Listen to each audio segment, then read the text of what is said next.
Hey guys, खुलुमबाय नोंथांमोनखौ आंनि गुबुन मोनसे गोदान भिडिअ बरनाय बावहरनाय थाबाय सो दिनैनि भिडिअआ YouTubeनि बागै जागोन Google Adsense पिननि बागै जागोन सो नोंथांमोना नायनो इन्ट्रेस्टेडब्ला आंनि भिडिअखौ जोबजासिम नायबानो जाबाय आरो जाय बिथांमोना YouTube चेनेल दङ बिथांमोनहा एसेबाबो हेल्प जागोन होननानै आं बेखौ माने साननानैनो बे भिडिअखौ बानायनाय जादों आरो सो नायबाय थादो आंनि भिडिअखौ ना मा होनो सो आं दिनै नोंथांमोननो खोन्थानोसै आंनि सिगांनि भिडिअसफ्राव आं जेब्लाबो खोन्थाफेराखैमोन जे आंनि YouTube चेनेलखौ आं माब्ला खुलिनाय बाट जाय बिथांमोना आंखौ फार्स्टनिफ्रायनो फल' खालामबोबाय थादों बा आंनि भिडिअखौ नायबोबाय थादों बिथांमोना मिथिखागोन आं फार्स्ट भिडिअखौ माब्ला आपल'ड होदोंमोन 2019नि अक्ट'बराव 2019नि अक्ट'बराव आं फार्स्ट स्टार्ट खालामदोंमोन आं YouTube चेनेलखौ ओमफ्राय बेनिफ्रायनो आंहा मा होनो सानसेयावनो 1000 साबस्क्राइबार बारा जादोंमोन नामाथाय बेसेबांबा जादोंमोन आरो लाइक 1000नि बारा जादोंमोन आरो सानसेयावनो ओमफ्राय नोंथांमोनाथ' गोबाङानो मिथिखायो जे मनेटाइज जानो थाखाय बेसेबां मा नांगौ आरो जाय बिथांमोना मिथिया आं बेखौ बुंनो सानो जे 1000 साबस्क्राइबार नांगौ प्लास 4000 वाट्स टाइम जानांगौ आरो ना 1000 साबस्क्राइबार ओमफ्राय बिनि उनावहाय 4000 वाट्स टाइम 4000 वाट्स टाइमा बोरै जायो होनबा जेनेबा नोंथाङा मोनब्रै मोनबा बा फार्स्ट टाइमावथ' बेसेबांखिनि भिडिअफोर होनो हाथावा जेनेबा जुदि YouTube चेनेलखौ खेवनानै जुदि रेगुलारलि भिडिअ होदों बा बे भिडिअआव गासै भिडिअखौ प्लास खालामनानै जेनेबा नायनाय टाइमाव वाट्स टाइम जेखौ होनदों नायनाय टाइमा 4000 वाट्स टाइम जानांगोन आरो होमबानो नोंहा मनेटाइज खालामनो थाखाय इनेबल खालामनो हागोन आरो ना एप्लाइ खालामनो हागोन ओमफ्राय बिनि उनावहाय मेलाव फैखायो जेनेबा जुदि एक्टिभ जाबायबा मनेटाइज खालामनो हानाय जाबायबा ओमफ्राय बिनि उनावबो आंनि सासे आगै दङ मनमनज होननाय बेहाबो माने YouTube चेनेल दङ खिन्थु बे मनेटाइज खालामखांखाबायमोन खिन्थु गोबां इउटुबार्सफोरानो खोन्थायो जे मनेटाइजखौ बोरै खालामो बा मनेटाइज खालामनायनि उनावहा मानि आर्न खालामनो हायो फैसा खामायनो हायो बाट बहुत खम मानसियानो मिथियो जे बेखौ माने खोन्थाया आरोना बांसिनानो मिथिखायो होननानै खोन्थाया खोमा बा बावगारफ्लाङो ना मालाबा जेनेबा अबभियासलि गासैबो मिस्टेक जाखायो न ओमफ्राय जेनेबा जाय गोदान बिसोरनि थाखाय आं मोनसे खोथाखौ बुंनो सानो जेनेबा मनमनज आगैया मा खालामदोंमोन भिडिअखौ बिहा चेनेला मनेटाइज जाखाबाय बाट बिनि उनावहाय जेब्ला भिडिअ आपल'ड होयो होमबाना डाइरेक्ट बे होना होयो बेखौबो जे मनेटाइज खालामनांगौ बेखौ बे मिथियामोन ओमफ्राय दाख्लै जोंहानाव फैनायावसो आङो बेनि भिडिअसखौ चेक खालामनायावहा बै जिथु डलारनि साइन थायोना एस इदि दाननाय बे डलारनि साइनखौ माने ग्रिन फैयाखै आरो ओमफ्राय आं सानदों मानो ग्रिन फैयाखै बिनियाथ' अलरेडि मनेटाइज जाखांबाय चेनेला बाट ग्रिन फैयाखै मानो होनोब्ला जेब्ला भिडिअ आपल'ड खालामगोन ना आंनिफ्राय मोनसे साजेसन बेखौ प्राइभेट खालामथ'नांगौ जितु पाब्लिक प्राइभेट ओमफ्राय माबा माबि बिदि थायोना अपसन बेवहा प्राइभेट खालामनासो भिडिअखौ फार्स्टआव आपल'ड होनांगौ बाट नोंथांमोना जुदि पाब्लिकआवनो कम्फर्टेबल बा बे नोंथांमोननि खोथासै बाट आंनिफ्राय मोनसे साजेसना मा पाब्लिक खालामग्रोनाङा फार्स्टआवहा प्राइभेट खालामनानै दोननांगौ ओमफ्राय प्राइभेट खालामनानै आपल'ड होखांनानै जिथिया माने आपल'ड जायो बे आपल'ड जानायाव एसे गोबाव टाइम लायोना जुदि भिडिअआ गोलावसिनबाथ' गोबाव लायो आरो खमबाथ' दसेनो आपल'ड जायो आरो जोंनि भ्लगिं भिडिअसफोराथ' गोलाव जाखायोना आंनाथ' बिराद गोलाव जायो ओमफ्राय बेखायनो आंनाथ' सानसे लाखायो माने हरसे सानसे बिदि लाखायो आरोना भिडिअ आपल'ड होनायावहा ओमफ्राय बेखौ आङो मा खालामो प्राइभेट होनानै दोनो ओमफ्राय बे प्राइभेटखौ जेब्ला बिखिनिखि भिडिअ आपल'ड जायो होमबाना बेखौ पाब्लिक खालामनांगौ ओमफ्राय खालामनानै बे गेजेरावहाय एडिट होननाय मोनसे माबा थायो अपसन थायो बे एडिटखौ थुनानैहाय बे मनेटाइज माबाखौ इनेबल खालामना लानांगौ अब्लासो बे डलार साइना ग्रिन जायो बेखौ बांसिनानो मिथियामोन माने बे मनमनज आगैयाबो मिथियामोन आं दाख्लैसो खालामना होदों ओमफ्राय बिनिफ्रायनो बेनाबो आर्न जानाय स्टार्ट जाबाय आरोना चेनेला बेखायनो नोंथांमोनखौबो आं बुंबाय जे ग्रिन साइनखौ जेब्लाबो जुदि फैजानो लुगैदोंबा अबभियासलि फैजानो लुगैखागोन माबा मोनसे खामानिखौथ' जों फ्रियाव मावनो हाया नङा होमबा माबा मोनसे खामानि मावदोंबा बिनिफ्राय फिथाइखौथ' मोननो लुगैयोना स' बेखायनो बेखौ इनेबल खालामना लाबानो जाबाय बास आरो सेकेन्ड खोथाया मा गुगल एडसेन्स पिन दाथ' नै लकडाउन सोलिगासिनो बाट दाथ' खुलिबाय अब्लाबो दाख्लै साननैसोआवहा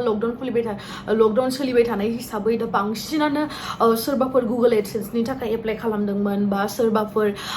मनेटाइजेसननि थाखाय एप्लाइ खालामदोंमोन बेफोरथ' कुनु प्रब्लेम गैया खिन्थु गुगल एडसेन्स पिना फैनायावहा 3-4 weeks लायो that means 1 month जेनेबा 1 month खौनो हमना ला ओमफ्राय बियो नोंनि जितु एड्रेस बेजों माने मेटार खालामनानै नोंहा 2-3-4 weeks लायो आरोना बिदि ओमफ्राय आंहाथ' चेनेला 1 weekआवनो मनेटाइजेशन जादों जेनेबा मनेटाइज खालामना लादों आङो एप्लाइ खालामनानै ओमफ्राय बेनि उनावहाय आङो गुगल एडसेन्स पिननि थाखाय माने एप्लाइ खालामथ'वाखैमोन मानो होनबा आंहा डलारानो बिदि जायाखैमोन बेखायनो आरोना ओमफ्राय आरो जाय बिथांमोना सानो इउटुब चेनेल खेवबानो भिडिअस होबानो फैसा मोनो बे नङा बेवहाय बिराद माबा माबि थासैयो आरो आंहा बेसेबां नलेज गैया आंबो बारा मिथिया बाट आं जा एसे मिथियो बेखौ आं नोंथांमोनजों शेयार खालामदों दा मेन खोथायाव फैनोसै गुगल एडसेन्स पिनखौ आङो फेब्रुवारियाव अर्डार खालामदोंमोन सरि अर्डार नङा एप्लाइ खालामदोंमोन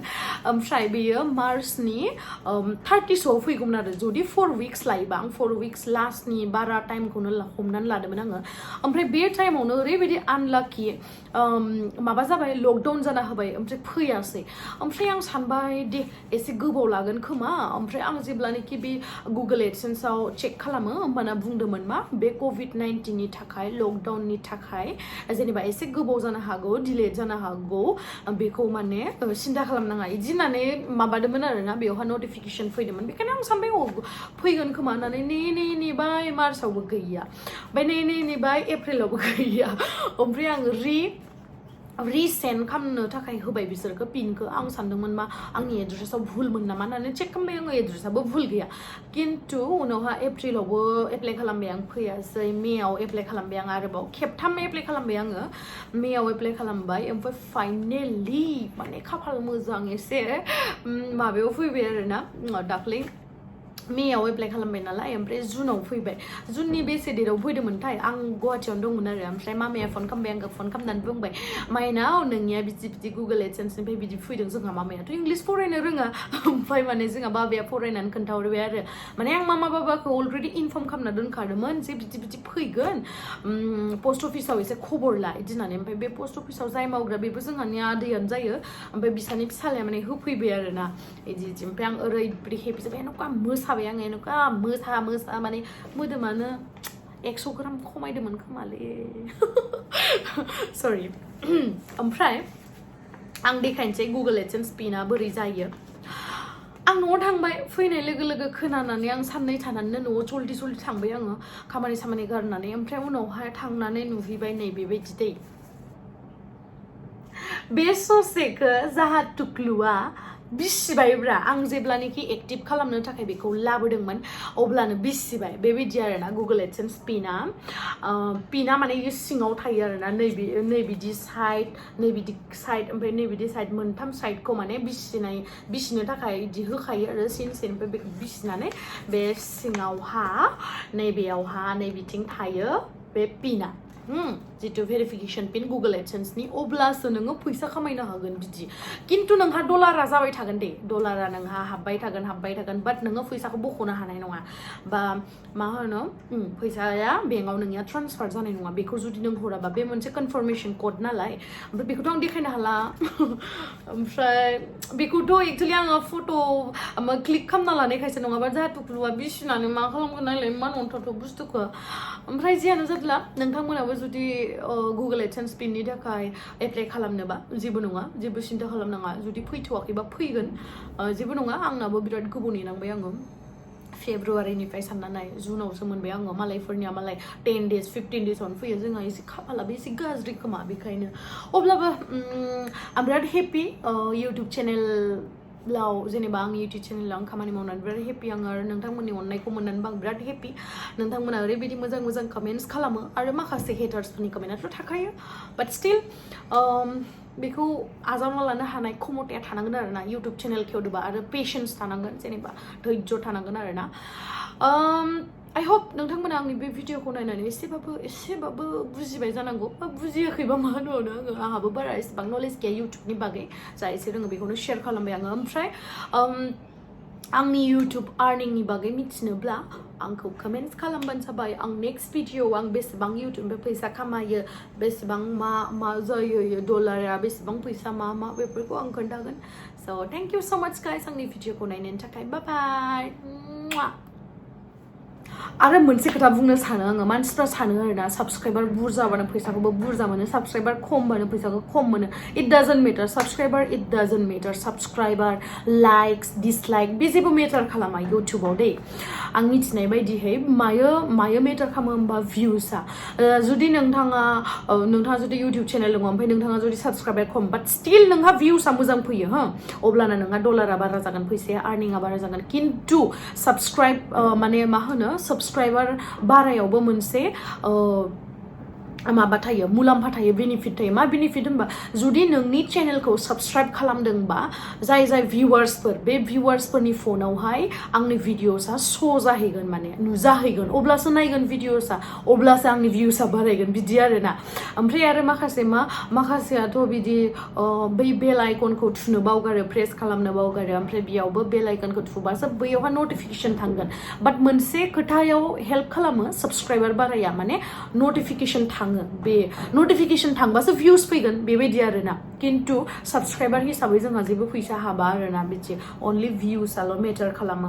ओमफ्राय साबस्क्राइबार बाराबाथ' अबभियासलि नटिफिकेसन थांखागोन नायगोन अब्लानो भिउस बारा जागोन बिदि आरो माने बे मोनसे आन्दाजा लायना माने आन्दाज खालामनो हायो आरो बिदिनोसै